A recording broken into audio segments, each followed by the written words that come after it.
আমরা এখন প্রতিষ্ঠা করছি কুলম্বের সূত্রের গাণিতিক রূপ, যেখানে বলেছে দুটি স্থির বিন্দু আধানের মধ্যে ক্রিয়াশীল আকর্ষণ বা বিকর্ষণ বল আধান দুটির গুণফলের সমানুপাতিক এবং দূরত্বের বর্গের ব্যস্তানুপাতিক। এবার যেখানে আমরা Q1 Q2 দুটো আধান নিলাম, বিন্দু আধান, এবং যার মধ্যে F হলো আকর্ষণ বা বিকর্ষণ ক্রিয়াশীল বল এবং সেখানে এই স্মল r যেটা হলো গিয়ে দূরত্ব।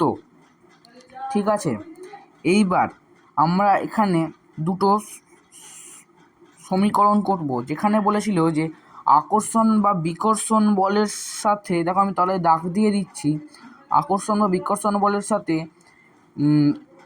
আধান দুটির গুণফলের সমানুপাতিক।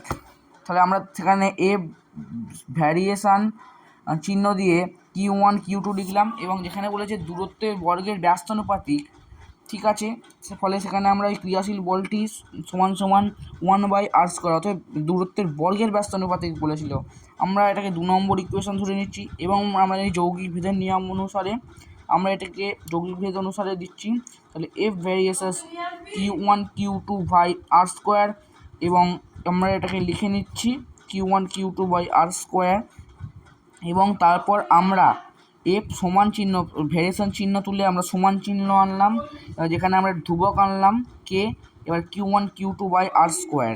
এটা ছিল আজকের জন্য।